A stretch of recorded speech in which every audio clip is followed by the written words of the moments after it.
I had been sent the script. Some other people in my world had read it too, and it said, this is really so curious to see what you think. And so I had read it, and I immediately loved the premise of kind of emulating a homeward bound, sweet kind of Disney-esque dog movie. And then, of course, it's filthy R-rated with the sweetest dogs. I remember thinking, oh, this could be really good. Strays is about a sweet, naive dog named Reggie who loves life, and above all things, he loves his owner, Doug. But it turns out Doug is a neglectful, abusive piece of shit, for lack of a better word.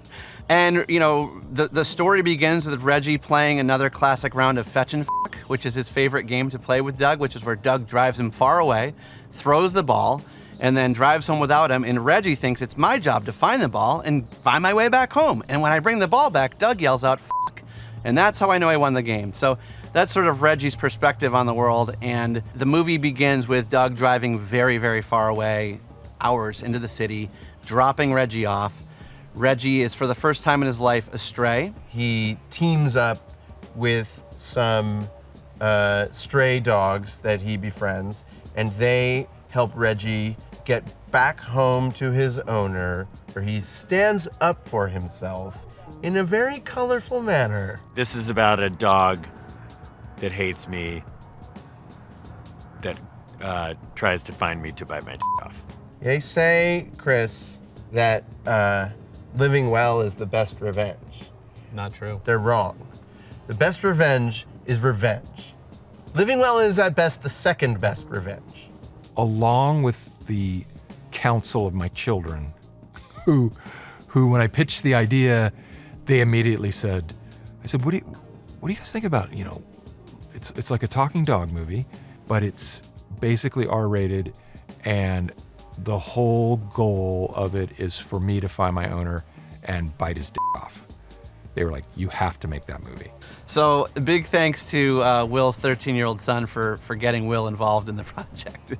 Our producing partner, Aditya, came to us and said, I have a script that's about toxic relationships. And we said, I don't know. And then he said, it stars dogs who bite their owner's dick off. And we were like, that I understand. Honestly, the only thing in the world that Doug maybe loves more than me is his favorite toy.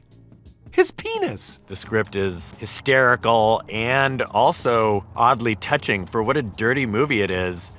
It's also, I found myself tearing up in a couple places. I think there's obviously a lot of pervasive language and a lot of dick jokes, but at the heart of it, these four dogs have this incredible friendship that they're bonded together by a sense of really otherness. They don't belong anywhere. And there's something beautiful about them creating their own family. By not having their own family, they choose each other. And that friendship is very special and very emotional. Obviously, at its heart, it's a buddy comedy or an ensemble buddy comedy. But then, the cherry on top of the cake is it's just a really hilarious R-rated movie with an incredibly rated R premise. I thought it would probably be just a spoof of dog films, which seemed funny, but probably not for me. And what really surprised me was just how much heart the script had and the depth it went into, and that these were actually fully complex, fully developed characters, even though they were dogs. And so that, I think, is really what hooked me in. And I think that's, when I think of all my favorite films in the comedy world, be it 40-Year-Old Virgin or 21 Jump Street or Superbad, they're really loud and fun comedically, but then there's a depth to them and there's heart, and I think that's what surprised me, and that's really what hooked me in. And in many ways, I remember thinking like this reminded me of films like Stand By Me and Breaking Away, and these kind of like where your friends become your family type of stories, and it just felt much more elevated than I anticipated, and that's really when I got hooked in. So around 2018, 2019, there were a lot of sweet, family-friendly dog movies. There was like 4 or 5 within the same year. I remember seeing a billboard and thinking, there's been a lot of these. And look, I'm a fan of the genre, but I'm also a fan of finding the dumb, sometimes twisted version of popular subgenres and trends. And so to me, it was, how do we subvert the dog movie? And it was so fun playing with the well-established tropes of the family dog movie. But then it was also a matter of like, well, what's the emotional core here? And what's the deeper, more personal story we're telling? And hopefully, you know, you do care about these dogs in the same way that you care about the dogs from Homeward Bound and some of these other movies that we're paying homage to.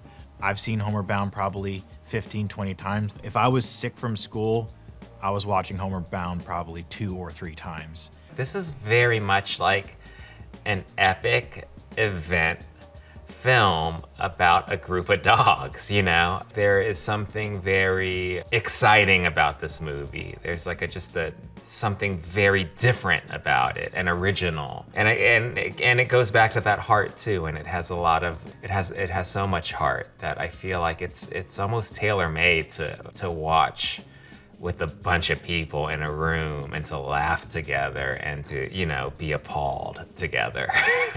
The main point of this is to have people laugh and enjoy themselves. But I think that there might be places where it will be surprisingly emotional for people. With the audaciousness of the premise, the other thing that surprised me was how sweet the relationships are. This bond that forms between the dogs, and I was like, oh, this is going to be the kind of surprise of the movie in a real way.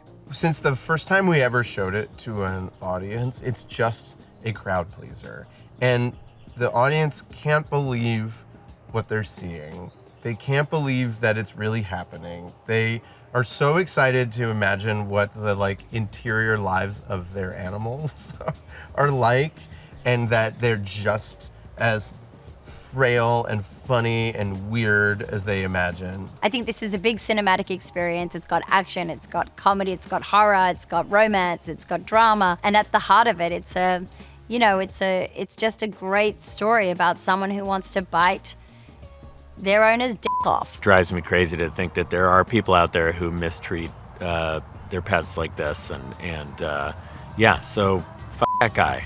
Doug deserved to get his penis bitten off, and I was happy to be the person to get his penis bitten off as Doug. Between you and me, sometimes I wish I was a penis.